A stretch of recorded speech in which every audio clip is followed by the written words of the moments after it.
Pois bem, então sejam muito bem-vindos ao nosso Anamidcast, o podcast da Anamid. A Anamid, para quem está conhecendo hoje, é a nossa Associação Nacional do Mercado e Indústria Digital, que tem como missão aqui falar sobre a transformação digital e dar palco, né, para as empresas do setor, a gente entender mais sobre as perspectivas, as tendências, as iniciativas, as ofertas, os números do setor. Isso para fazer com que a gente possa naturalmente não só levar tudo que está acontecendo para os seus associados, mas naturalmente também para as marcas compradores de soluções digitais. E ainda assim, para quem está querendo fazer uma transição de carreira ou começar uma nova carreira aqui, entender o que esse universo digital ele proporciona para a gente. Então a gente desdobra muito em cima disso esse espaço do Anamidcast. E nós hoje vamos falar sobre Martech, services Martech na prática, né? E para a gente bater esse papo aqui hoje, nós estamos com 3 feras, eu vou apresentar cada um deles aqui, currículos gigantescos, mas vou começar aqui pela Paola Miller. A Paola é Head de Estratégia e Growth do Grupo Brivia, graduada em Marketing e Propaganda, certificações nas áreas de Gestão, Liderança, Customer Experience, Métodos Ágeis, Human Centricity, finalista do Prêmio Digitox como melhor profissional de planejamento no Brasil em 2020, por 2 vezes jurada do F-College, 15 anos no mercado, desenvolvendo iniciativas de transformação digital, content marketing, canais digitais, campanhas de comunicação, programas de endomarketing, estratégias de posicionamento de marca, plataformas de relacionamento e cultura data-driven. Paola, seja muito bem-vinda. Que currículo grande, né? Obrigada, Anamid, pelo convite. Muito bom estar aqui hoje com vocês. Omar Tabachi, Managing Partner da TGT ISG, engenheiro de produção pela Escola Politécnica da USP, MBA Executivo Internacional pela FIA e pós-graduação em Marketing pela FGV. Atua como professor de planejamento estratégico nos cursos de pós-graduação do Instituto de Economia da Unicamp e na SPM.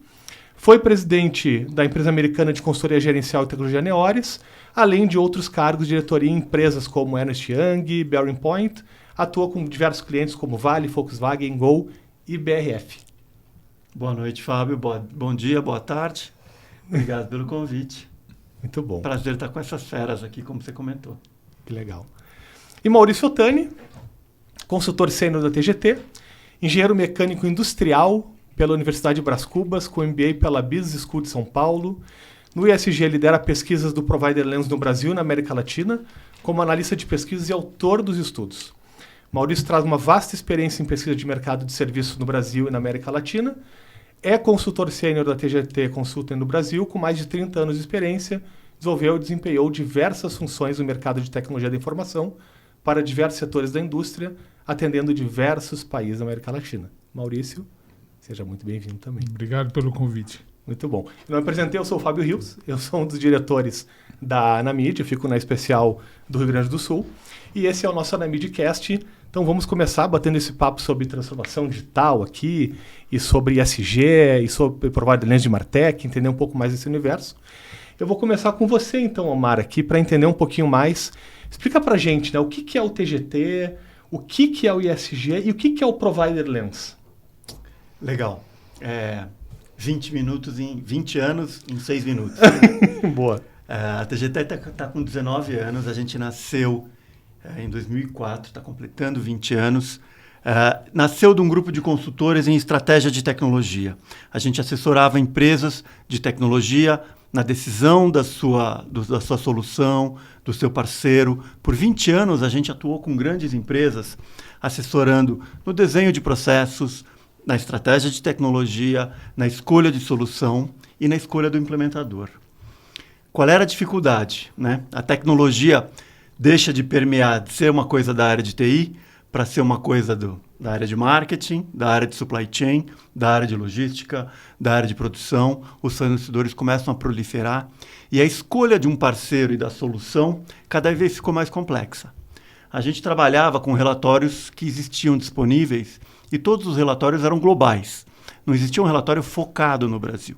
Então, quando a gente fazia uma orientação para um cliente nessa escolha de solução, era um processo bem complexo, porque você pega os relatórios globais, você acha alguma coisa de produto ou de solução, mas de parceiros locais de serviço era zero. Bom, 19 anos, 17 anos se passaram e em 2017 a gente conheceu a ISG, uma empresa global de consultoria, também de estratégia em tecnologia, mas com um braço muito forte de pesquisa em mercado. Né? Eles pesquisam qualidade de serviço, contratos, volumes, também com uma atuação muito forte. Você usou o termo comprador digital, né? Gostei muito desse termo, assessorando compradores digitais. Eram compradores analógicos de TI, passaram a compradores digitais, né, Maurício? E eles desenvolveram métodos de análise desses fornecedores e de pesquisa recorrente.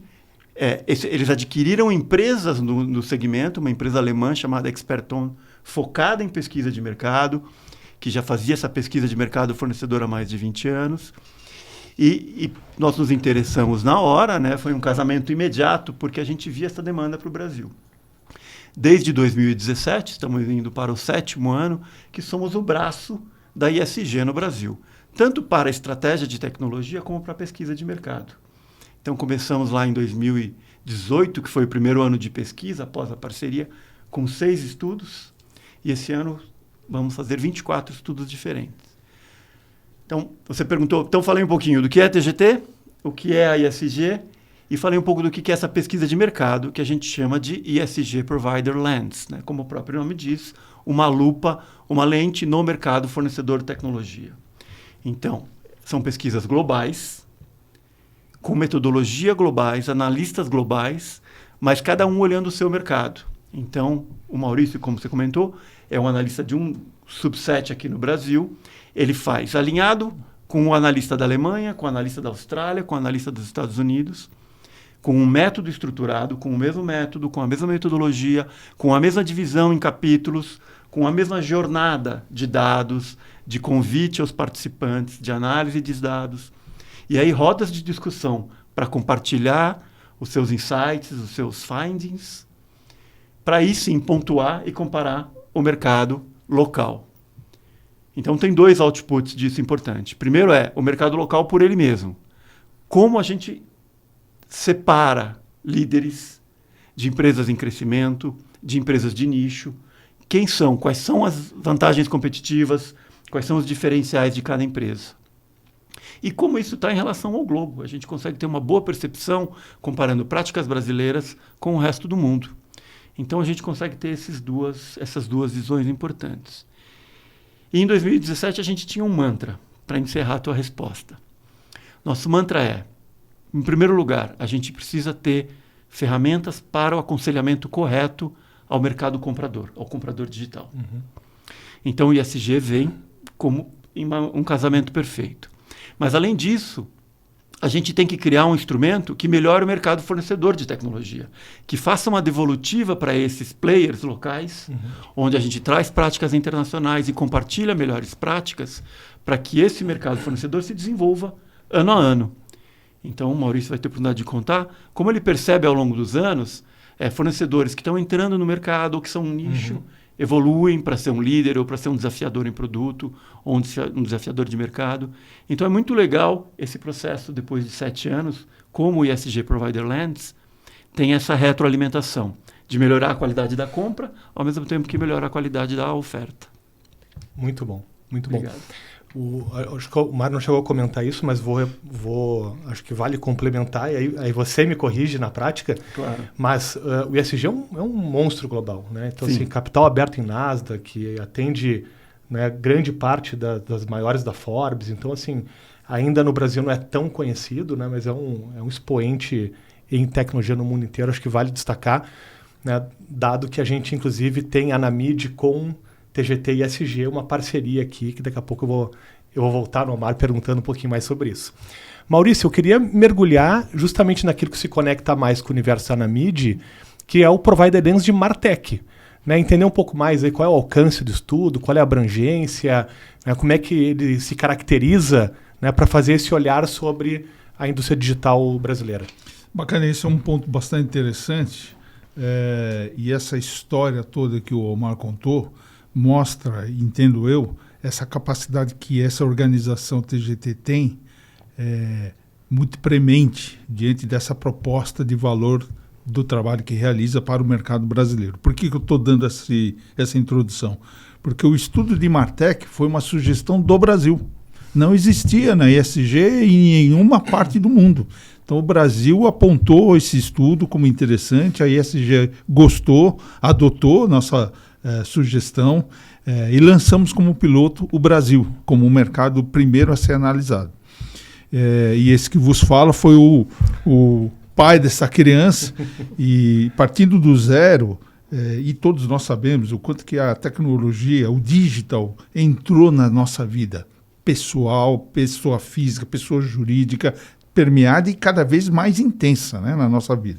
O que é que eu fiz de cara? Fui estudar outros mercados. Além do Brasil, fui estudar regiões no mundo em que o Martech estivesse mais bem evoluído, tivesse evoluído. É óbvio que eu caí no estudo nos Estados Unidos, né? Porque se existe um país que sabe fazer bem marketing e digital ainda, é os Estados Unidos. Lá eu encontrei um papa, um dos três, uma das três figuras importantes nesse tema chamado Martech, que é o Scott Blinker. Ele é, se não é o pai, é o tio do Martech, do termo Martech. E lá o mercado americano ele é muito diverso, né? Todo mundo sabe também a quantidade de soluções. Por exemplo, para vocês terem uma ideia, no Brasil nós temos um pouco mais de 3.500 soluções, startups, soluções, ferramentas, plataformas diferentes, 3.500, termos de referência. Nos Estados Unidos são 8.000, são mais de 8.000. Então, a dificuldade, essa diversidade de alternativas faz com que é necessário ter um trabalho que concentre, né, consolide áreas de competência que se equivalem. O que é que eu fiz? Peguei esse estudo, trouxe para o Brasil e diminuí. Eu enxuguei essa quantidade diversa de alternativas para alguns grupos de interesse que sejam comuns para o mercado brasileiro. Foi assim que nós construímos o primeiro estudo, definimos em 6 quadrantes, que podemos explorar um pouco mais para frente, e assim nasceu esse estudo de Martech, entendendo como funciona o marketing digital, que ainda está em transformação no Brasil e vem evoluindo com muita velocidade, intensidade, não vai parar, por conta até da evolução da tecnologia, do digital, e um fenômeno que de fato ele é empolgante, e eu gosto de usar a palavra deslumbrante. Ele se torna cada vez mais deslumbrante para quem atua em marketing digital. Excelente, excelente. Paula, o Grupo Brive é um veterano já, né? Então, como o Maurício falou aqui, né? 3º ano já de participação no Provider de Martech. Qual é a importância, né, do Provider de Martech para o Grupo Brive? Eu acho que eu posso resumir essa resposta em 3 pontos. Né? Em 2021, a Brivia inaugurou um posicionamento que, para a época, né, soava estranho até quando a gente chegava nos clientes, apresentava as credenciais, que era se posicionar como uma The Creative Smart Tech. E esse posicionamento ele vem muito de uma leitura, né, de uma tradução, né, complementando, acho que muito ao encontro, né, da visão do Maurício aqui, de que o mercado, né, de marketing, de tecnologia, o mercado digital como um todo, ele está sempre em transformação. Né? Eu acho que ele não vai parar nunca. Né? É uma dinamicidade, assim, enfim, bastante acelerada, né, e efêmera. Então, esse posicionamento ele buscou traduzir, né, um pouco dessa leitura e de que tecnologia, criatividade, inteligência de dados, estratégia precisam andar juntas. Tecnologia não é mais a ferramenta, né, não é mais a ponta. Ela é o meio para a gente construir, né, resultado de negócio. E aí, lá em 2021, enfim, a gente lançou esse posicionamento. E aí eu acho que participar do relatório ajuda a categorizar um pouco e desmistificar, né? O que é essa complexidade do marketing e dos provedores de tecnologia e Martech, enfim. Então, ele ajuda a gente a se posicionar, né, de uma forma mais categorizada, mais simples, né, para falar com o cliente e entender, olha, você tem um desafio de performance, eu tenho aqui uma solução, né, você tem um desafio de social, de CRM, enfim. Então, esse é o primeiro ponto. Eu acho que estar presente, né, e ser reconhecida como líder em 5 quadrantes é uma validação, é corroborar com o posicionamento, essa tradução que a gente vem construindo ao longo do tempo.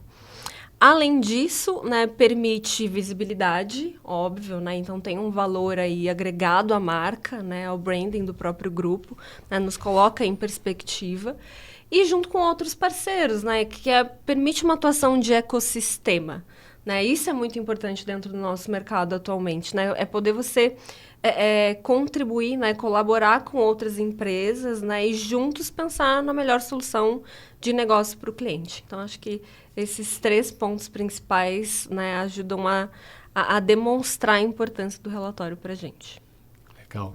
E, Omar, recentemente a Anamid firmou uma parceria com o TGT e ESG para justamente dar mais holofote no Provider Lens de Martech, que acaba se conectando quase que na integralidade, né, com o universo digital, né, especialmente das empresas que estão conectadas na associação.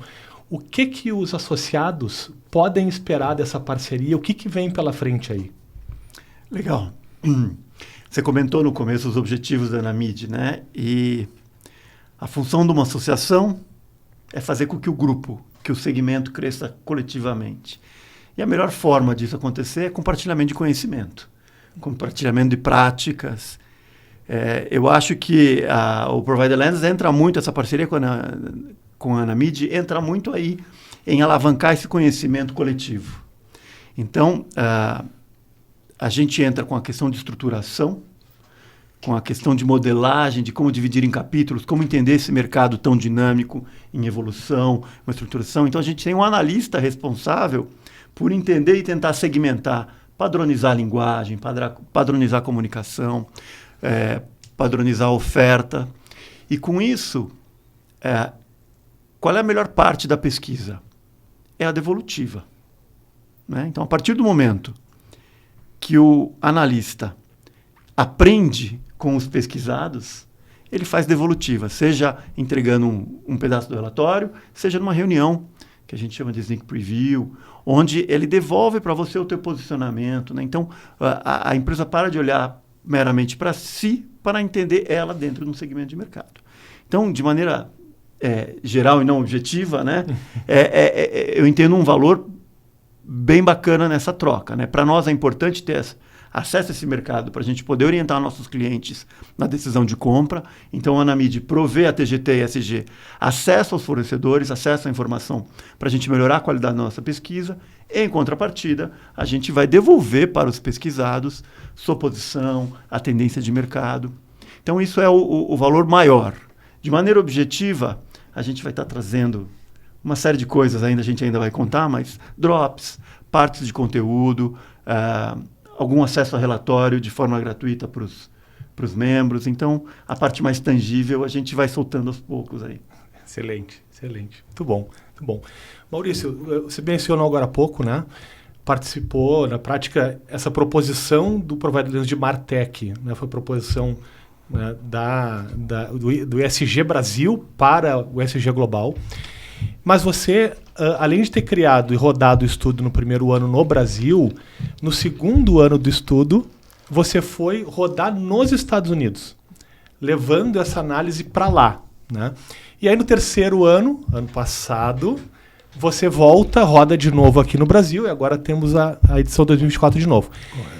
Tem como traçar um paralelo? Você falou um pouco assim, poxa, 3.500 ferramentas no Brasil, 8.000 nos Estados Unidos.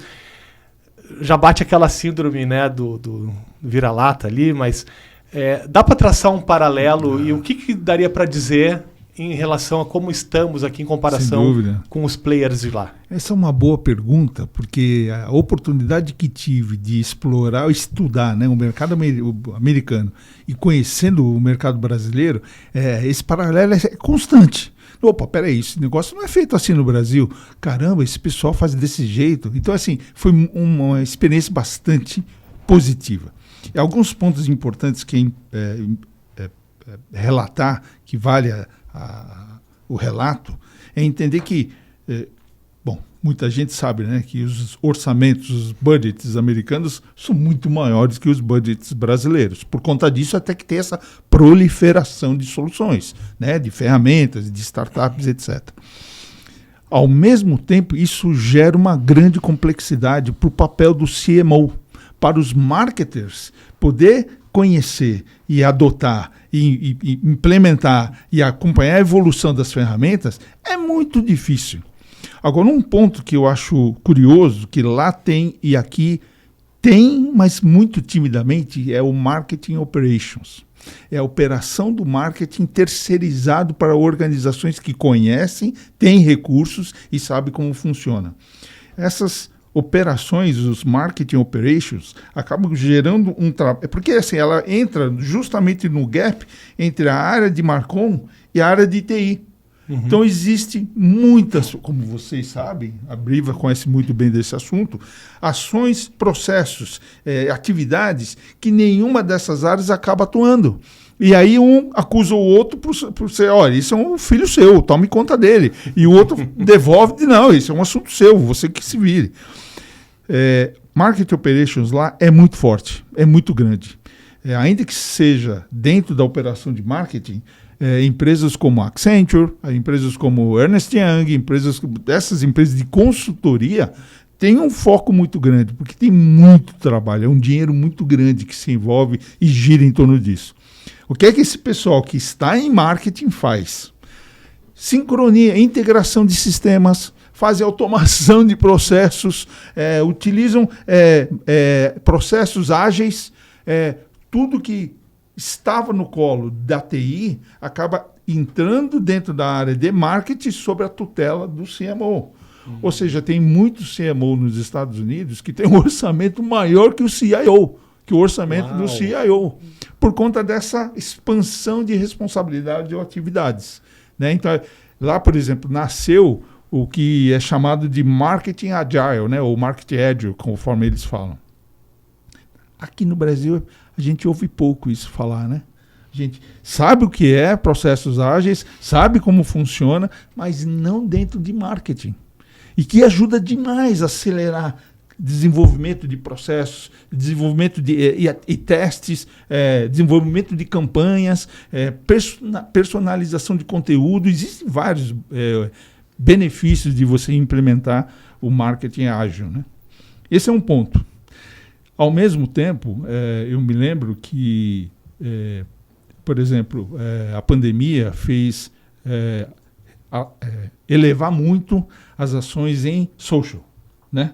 O social explodiu não só no Brasil, mas no mundo inteiro. Não só nos Estados Unidos, no Brasil e no mundo inteiro. Só que a maturidade do social, dos influenciadores no Brasil, já era maduro antes da pandemia. Isso é um diferencial brasileiro. Lá eles têm muito dinheiro envolvido em campanhas nas redes sociais, nos canais digitais, tem. Mas a maturidade em que é feito o processo, as campanhas que são geradas, a gestão dos micro-influenciadores no Brasil é muito mais maduro do que lá. Então, esses são os diferenciais que eu vejo na hora que a gente compara esses ambientes bem distintos. Né? Muito legal. Deixa eu expandir. Você antes comentou, né, para caracterizar mais o projeto de Martech, a gente ia falar mais adiante, mas assim, tem os quadrantes, né? Quantos quadrantes são? Quais são esses quadrantes? Como eu disse, o trabalho que fizemos no primeiro estudo e se mantém até hoje, né, na quarta edição, são 6 quadrantes capturando ou agrupando empresas que têm a mesma proposta de valor. São 6 quadrantes, quais são eles? Strategic Martech Services, ou seja, serviços de Martech com proposta estratégica, ou seja, são empresas de serviço, todas que participaram do estudo têm e foram qualificadas para participar do quadrante, tem essa proposta de entregar serviços para ajudar no posicionamento estratégico do marketing technology. Ajudar, seja na inovação, seja na implementação do digital, seja para digitalizar os processos de marketing internamente, seja para posicionar ou criar uma identidade digital, uma presença digital nas redes sociais, nos canais digitais. Essa é a proposta do marketing, do Strategic Martech Services. O segundo quadrante é de Digital Presence e Digital Ads. Esse quadrante vai avaliar as empresas de serviço que ajudam, que tem a proposta de posicionar as empresas no ambiente digital, ter a presença digital, criar identidade digital. e gerar as campanhas digitais que hoje nós conhecemos como tal. O terceiro quadrante é o Digital Experience e Content. Esse agrupamento de temas diferentes tem um motivo que eu já expliquei, que foi a iniciativa do Scott Blinker, que aqui a gente acabou combinando, fazendo bem bolado, porque os temas eles se interligam, né? Criam essa ligação com propósito, com atuação, etc. O Digital Experience, evidentemente, é para acompanhar toda a jornada do consumidor, né, do cliente, desde o momento da conscientização que ele quer comprar algo digitalmente até a conversão dele, né, na hora que ele vira cliente, e fideliza, né, esse processo, além de converter, fideliza esse comprador para que ele volte e compre mais, né, subsequentemente. O quarto quadrante é o de Digital Commerce Optimization. A pandemia ajudou demais, fez com que saltasse muito todo. Aliás, não tinha outra alternativa, né, para fazer comércio, somente sobrou o eletrônico, né, o Digital Electronic Commerce, que expandiu demais para B2B, B2C, C2C, Mobile Commerce, Social Commerce, Live Commerce, enfim. Virou um monte de termos, mas que viabiliza o comércio eletrônico. E isso está dentro da categoria de Martech, muito forte também nos Estados Unidos e aqui, o comércio digital. E por último, não menos importante, é o Analytics e o Intelligence. Ou seja, antes do ChatGPT aparecer, nós já estávamos olhando a capacidade das empresas de serviços no Brasil em ajudar as marcas e as suas empresas na implementação de analytics, na implementação de inteligência artificial, do machine learning, já em 2021. Lá está 2 anos antes, né? 2 não. Né? Foi 2... foi ano passado, né? Ano passado, desculpa. Retrasado. Ano passado que veio o chat de GPT, né? Veio mais forte, exato. No final de 2022, né? Isso. E aí nós já tínhamos esse interesse de entender como é que o mercado brasileiro estava atuando, as empresas de serviço atuando junto aos seus clientes na implementação de analytics e inteligência artificial na área de marketing. Então são os 6 quadrantes que você me perguntou. Eu contei 5 aqui. Eu acho que está faltando Social and Relationship. Muito obrigado por ter lembrado. Você é um camarada que Eu estudei o report. E o Social que justamente mostra a capacidade do Brasil, não a capacidade, mas a maturidade, né? Eu falei maturidade. Essa maturidade do brasileiro, do mercado brasileiro, mais avançado do que é o mercado americano. O Social and Relationship é justamente a análise de empresas de serviço que ajuda as marcas e as suas empresas a atuar nas redes sociais, a desenvolver campanhas, a gerenciar influenciadores, até micro-influenciadores. Por exemplo, nos Estados Unidos, micro-influenciador não tem espaço.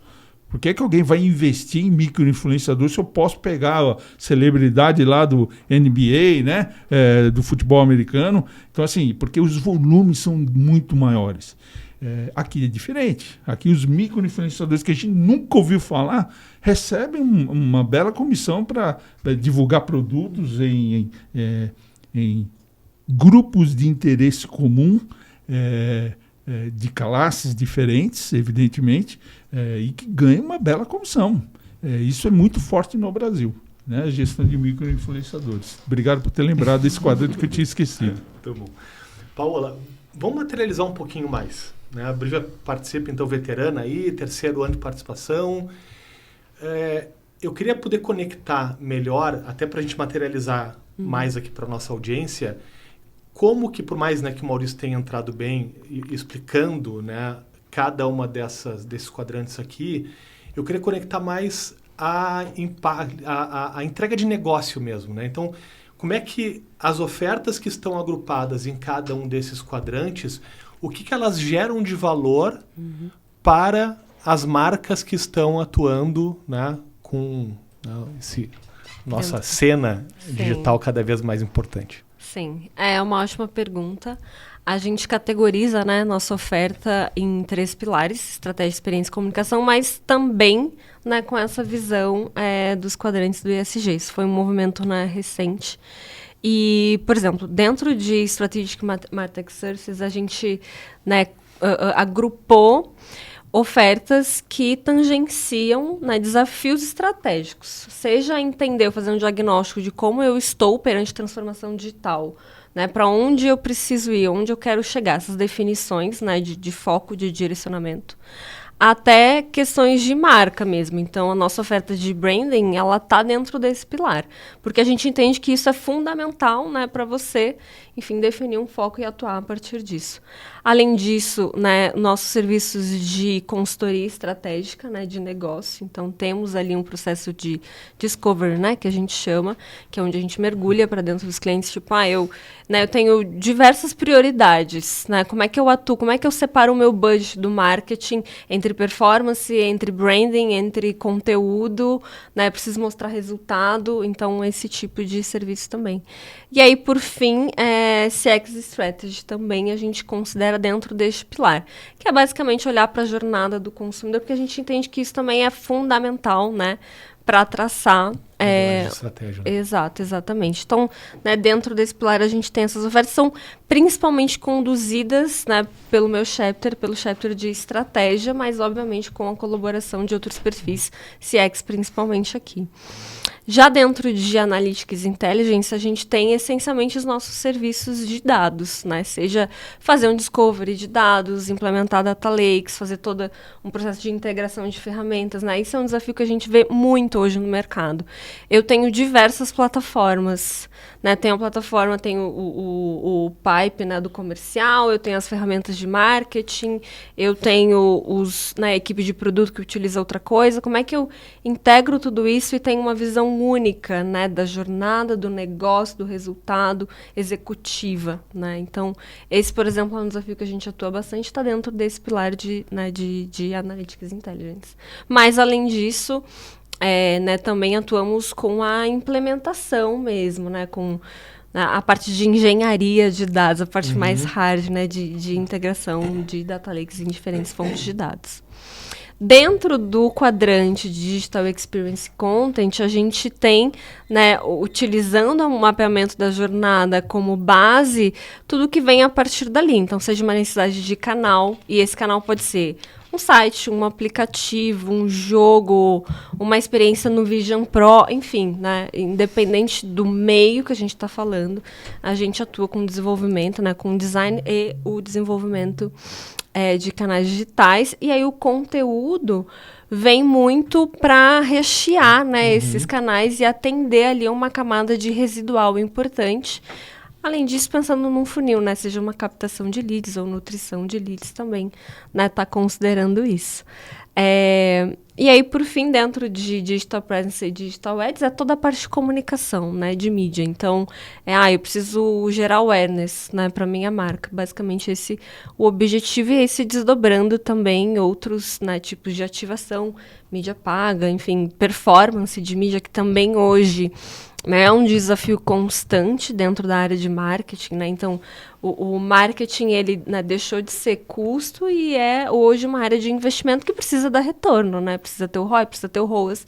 Então, corresponde a essa frente. E aí, né, falei por fim, mas, enfim, ainda tem o quinto quadrante, né, que é Social Relationship, que é onde a gente faz a gestão de relacionamento, seja em canais de atendimento mais tradicionais, digamos assim, um reclame aqui, um atendimento em mídia social, como a gestão de relacionamento, né, a partir de réguas, né, de comunicação, enfim, focadas nos objetivos de negócio, né, acompanhando, né, desde o processo de captação daquele lead, nutrição, até gerar conversão ou upsell. Então, bem hoje, né, gostaria de destacar que é uma oferta que a gente vê, né, com muita propulsão, assim, no mercado. Inteligência artificial vem muito a somar, né, dentro desse contexto, e a gente, né, responde a essa necessidade. Então, tentando materializar um pouco essa visão. Eu posso acrescentar um item? Por favor.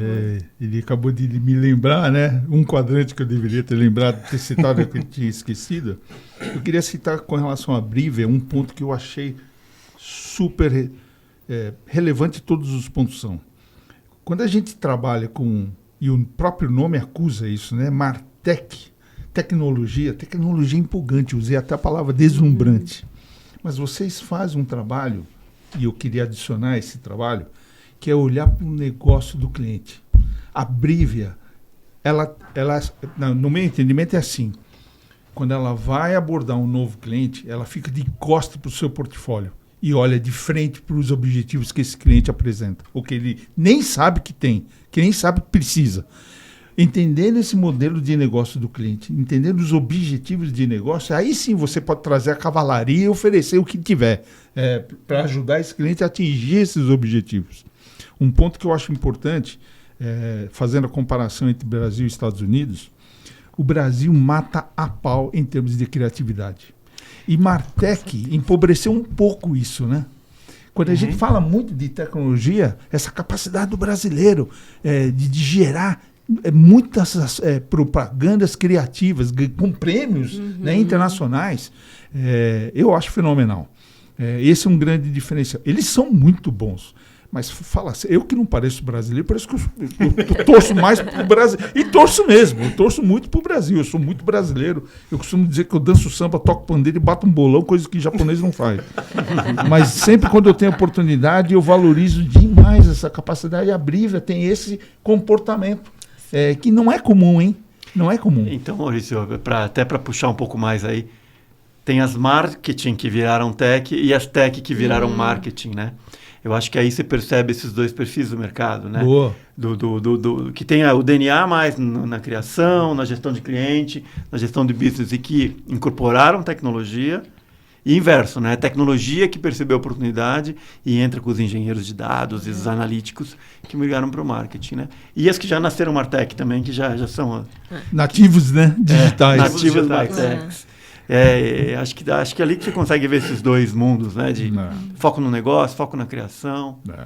Para complementar, a gente é um one-stop shop, né? Então, engenharia de dados, sim, atuamos. Estatísticos, sim, temos no time. Criativos, sim, temos no time. E todo mundo senta, né, na mesma sala para discutir o desafio de negócio do cliente. E aí a gente tem um cuidado que, né, vale pontuar, que sim, o objetivo de negócio ele é o nosso norte, mas a gente, né, por método proprietário, né, BXM, Brand Experience Management, que ao longo dos anos a gente foi aperfeiçoando, sofisticando, a gente busca sempre fazer um match, né? Porque não adianta você só olhar para o objetivo de negócio, eu quero vender mais, mas a sua proposta de valor está respondendo o que o teu cliente precisa?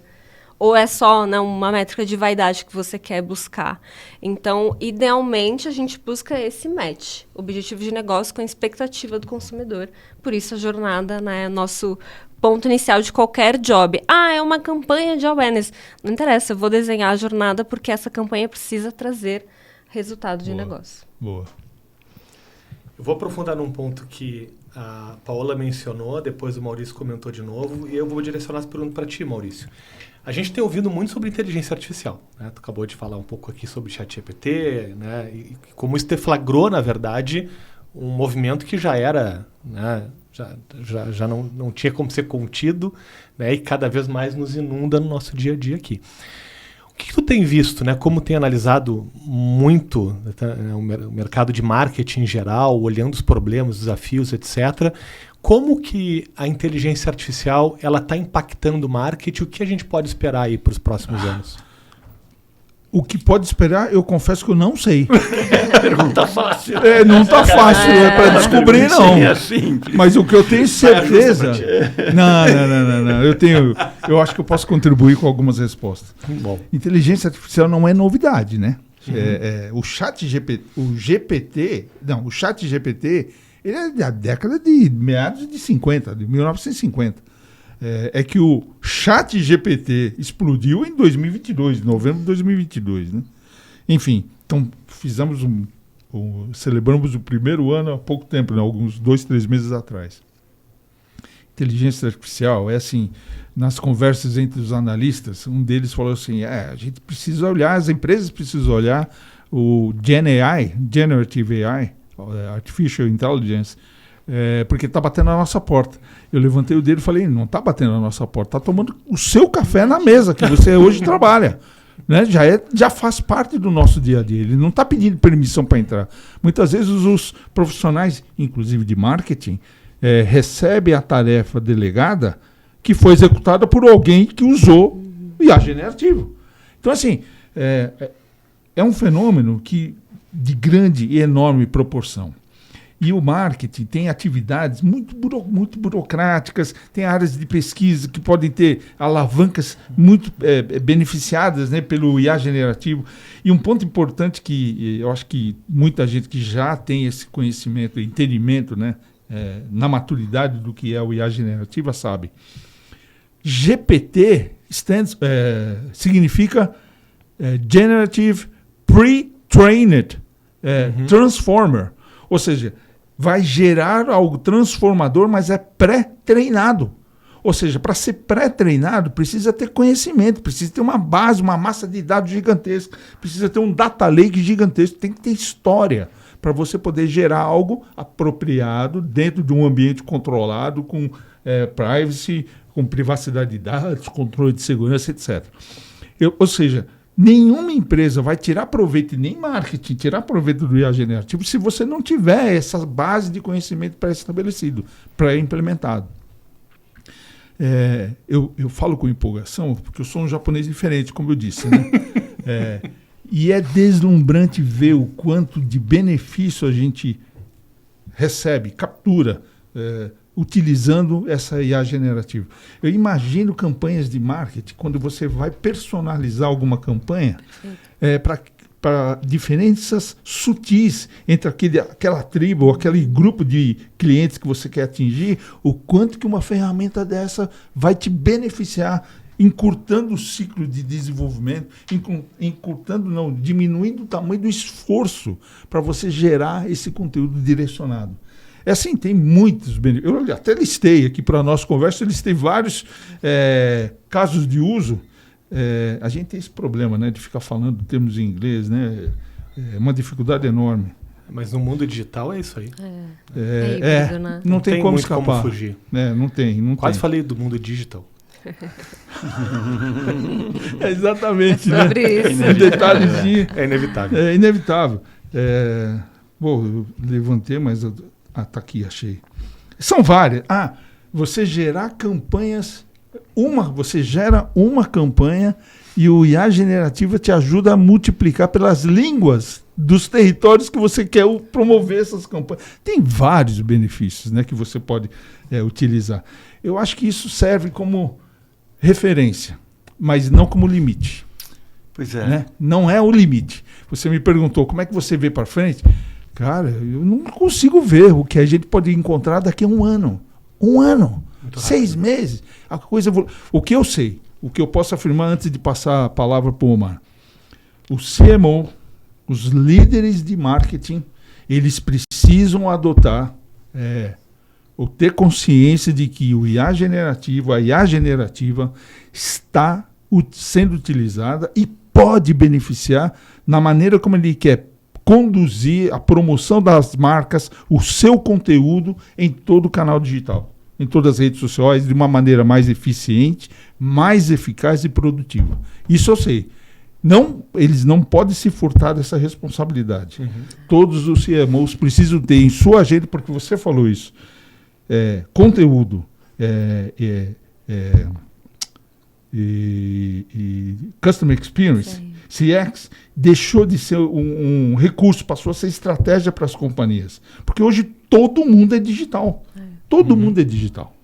Pode falar desculpa, falei demais. Não, completar, você que tem o histórico. Não, eu só ia ilustrar com uma conversa que eu tive. Como eu sou tech, não sou mar, né, não sou do marketing, então eu me surpreendo, pode ser até piegas o exemplo, mas eu conversava com o diretor de criação de uma agência que era, na origem, ilustrador. Ele até hoje é o hobby dele. Eu falei, e aí, vai acabar, né? Porque, Midjourney... Ele falou, Omar, e me deu um exemplo que talvez para você seja comum. Quando a fotografia veio e substituiu a pintura, né, que os pintores eram retratistas, ele abriu um portal de criação. Claro que um monte de pintor morreu com essa história, né? Que eram os retratistas. Mas abriu para modernismo, abriu para Picasso, abriu para Renoir, para todo tipo de concepção.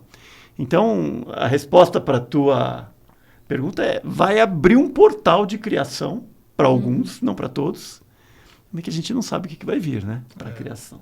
Imagens, vídeos, áudio. Para a criação vai ser um portal, um acelerador de coisas que a gente não sabe o que virá. Já tá sendo.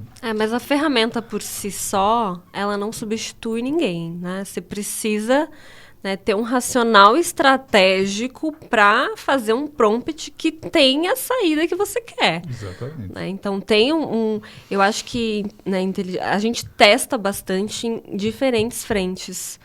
E, né, reduz um trabalho operacional enorme. E aí a gente se dá por conta... Nossa, antes eu fazia isso aqui de forma manual. Filtrava Levava no semanas Excel. ou às vezes meses. Exato. E hoje em dia, nossa, você ganha muito tempo, né, focando em coisas mais estratégicas, de maior relevância. Né? Então tem essa...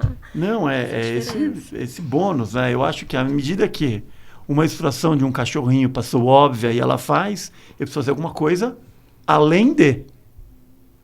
E o que será, né? Como é que vai ser? E acho que essa aqui vai ser a beleza aí que a gente vai ver aí nos próximos meses, talvez, né? É uma era de abundância, né? De excessos. Na prática, né? de excessos. Né? Acho que assim, isso é interessante de a gente perceber, porque vem muito essa... Né? Normalmente a reflexão é, bom, mas isso vai tirar um monte de emprego, isso vai... É claro que é natural a gente pensar assim, né? Mas por outro lado, abre tantas possibilidades de tanta coisa que pode ser reinventada. Exato. Que dá para, né, eu me lembro de uma história. Que... Me lembro de uma história lá nos Estados Unidos. Uma pessoa falou assim, na época do Velho Oeste, quando as ferrovias começaram a chegar nos pontos mais distantes, aquela comunidade que recebia a ferrovia dizia assim: puxa, agora acabou, né? A gente tem que fazer outra coisa, porque olha só a inovação que chegou. O Velho Oeste, né? Daquilo não enxergava mais alternativas, né? Depois que chegou a ferrovia. Olha o quanto que a gente pode evoluir, é isso que você está dizendo, isso que a Paola falou. Acho que a parte operacional, deixa para o ChatGPT, deixa para o GenAI fazer. Vamos fazer a coisa mais nobre, né? E acho que tem uma beleza aí, foi uma discussão que eu vi no Web Summit Rio ano passado, que a gente está vivendo, né, o advento, né, a popularização da inteligência artificial materializada pelo ChatGPT, ela é uma revolução de design. Porque metaverso, por exemplo, não conseguiu chegar no mainstream, né, ainda, né, com tanta velocidade. E o ChatGPT promoveu para muita gente, né, a apropriação da ferramenta. E aí que a gente tem, né, a verdade da tecnologia e o uso e o valor agregado. É quando a gente vê a apropriação dos usuários em relação, né, àquela ferramenta. Então, né, na visão mais macro, a gente está vivendo uma revolução de experiência do usuário. Porque todo mundo já testou. A minha mãe já testou o ChatGPT. Então, é essa popularização que é rico, assim, é importante de entender as percepções dos diferentes usos possíveis. É a coisa da possibilidade, né, dos excessos, enfim, da abundância. Eu só quero levantar um ponto que eu acho que é papel e responsabilidade de cada um de nós e de quem ouvir esse podcast, que é a questão da segurança, que é a questão da privacidade de dados, da responsabilidade no uso e exploração da ferramenta. Porque como ela potencializa demais a sua produtividade, você corre riscos diversos, né? De autenticidade, você que é músico, como é que fala? Quando você plagia, direito autoral, plágio, plagiarismo, nem sei se existe essa palavra. Plágio. É muito fácil, né, de realizar. Então, tudo isso eu acho que faz parte de quem adota, mas principalmente das organizações que querem adotar com coerência, com responsabilidade.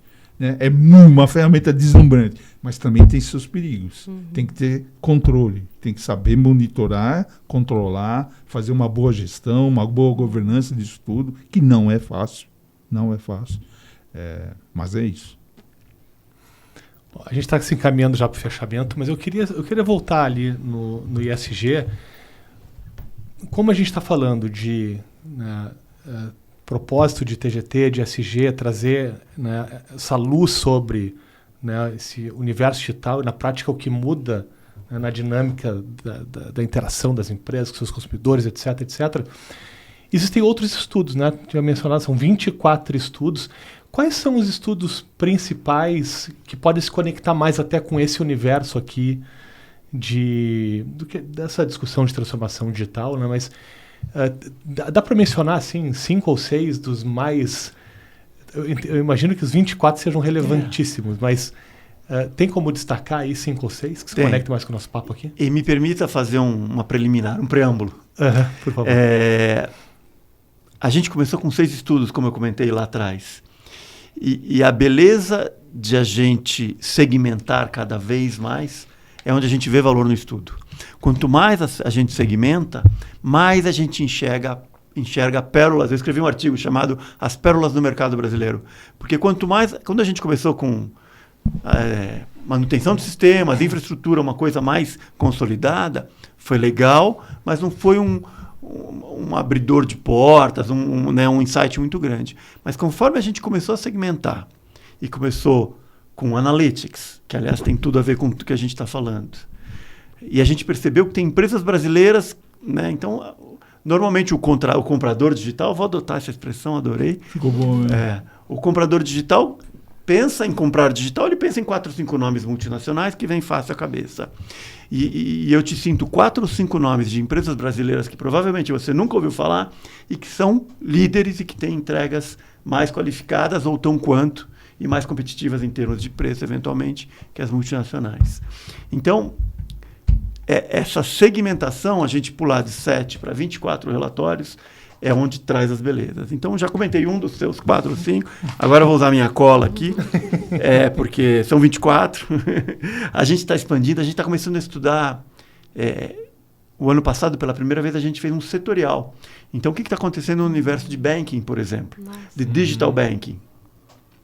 Esse ano relevante.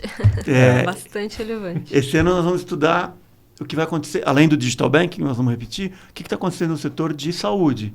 E, de novo, é tudo em inglês, né? Porque é ESG, healthcare, né? Então, qual é o que acontece no segmento de healthcare? Então, a gente olha o mundo digital dentro desse subsegmento. Eu não vou olhar a tendência do segmento em si, em termos de ofertas e produtos do banking ou do healthcare. Eu vou olhar a digitalização, as ofertas de serviços de tecnologia para esses segmentos. Esses são estudos novos, né? Você estudar o ecossistema AWS, que está totalmente associado. E eu acho que por trás dessa conversa nossa está a nuvem, né? A nuvem aqui, se a gente está aqui hoje e vai estar no podcast e estamos falando de GenAI, a tecnologia transformadora por trás de tudo são as nuvens, né? Então, os hyperscales todos, AWS, Google e Microsoft. Então, são ecossistemas que a gente estuda. A gente estuda o Future of Work para ver como é que vai ser... Está sendo, né, a transformação, né, do ambiente de trabalho. Então, também está associado ao dia a dia do colaborador, né, como se lidar com força de trabalho, tanto de vendas quanto de própria tua força de trabalho. Desculpa eu interromper, mas não, por favor, contribua. A cybersecurity é um dos mais importantes estudos e fortes, como repercussão de todos os portfólios de estudos, né, que a gente faz. Um dos fortes é a cybersecurity. Desde muito quando bem. Ele apareceu, né? Desde quando um dos campeões nossos de audiência. A gente fez um webcast com ele, tinha 1.400 pessoas lá. Uau. É impressionante o cybersecurity, como está sensibilizado. Não tem que discutir se o tema é importante ou não. O difícil é sensibilizar, e já está. Então, demonstra isso é legal. Uma maturidade, né, no contexto. Sem dúvida. O senso de urgência. Exato. O Digital Business, que o Maurício também é o autor, criador, né? Ele criou o conceito.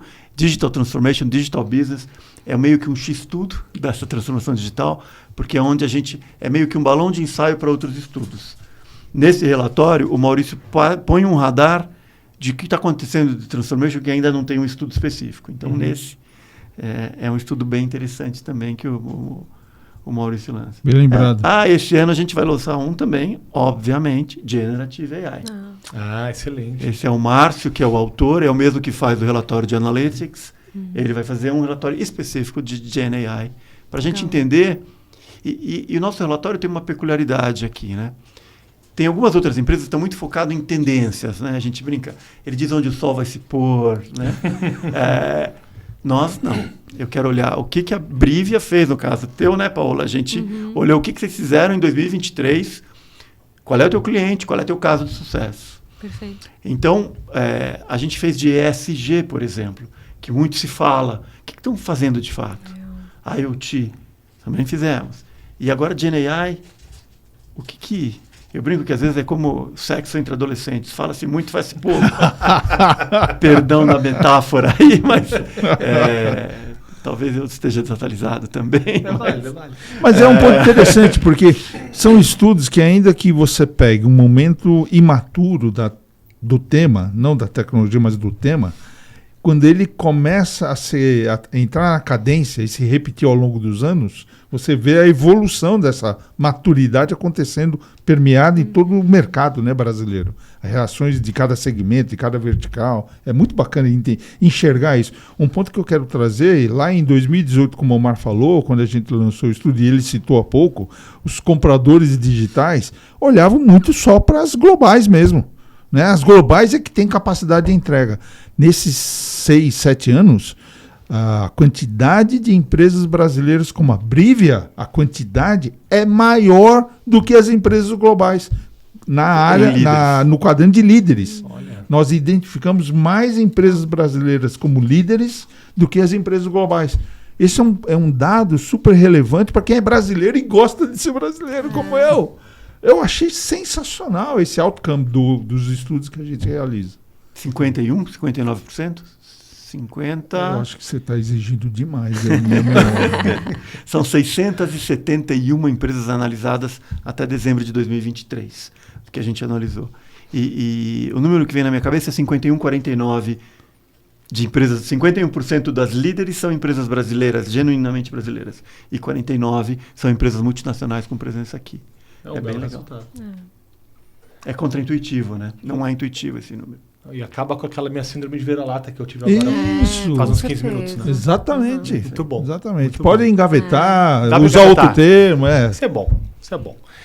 Maurício, não dá pra gente encerrar aqui sem dar uma dica importantíssima para os nossos associados, né, e para quem mais assistir aqui o nosso podcast. Como é que faz para participar? Vai ter agora em seguida já a 4ª edição do estudo no Brasil, Provide Allianz de Martech. Como que os associados à Anamid e outras empresas desse contexto digital podem participar do estudo? Eu acho que tem 2 maneiras. A primeira delas é a própria Anamid, porque já existe um canal direto com a TGT, certo? Eu acho que fazer essa comunicação, anunciar o interesse, acho que é um primeiro contato. E, óbvio, entrar no www.tgt.com.br é outra maneira simples de poder anunciar, olha, estou interessado em participar. Um ponto importante a dizer, de acordo com a nossa metodologia, nós não podemos garantir que todos que se identifiquem com interesse em participar sairão no relatório final. Dentro da nossa metodologia, a gente tem critérios em várias etapas do processo de qualificação, que as empresas que não atingirem o mínimo de critério, elas serão simplesmente excluídas.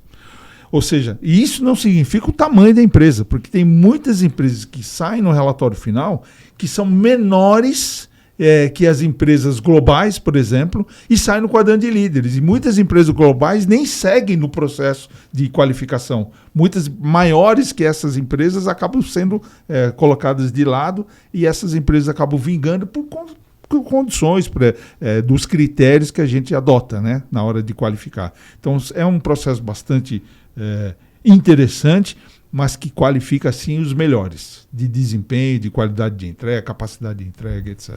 Então podemos, inclusive, incentivar quem está mais segmentado, conectado aos quadrantes.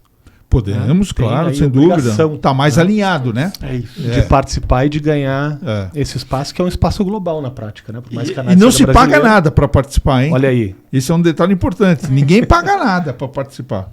A gente só não pode garantir que vai sair na janelinha, né?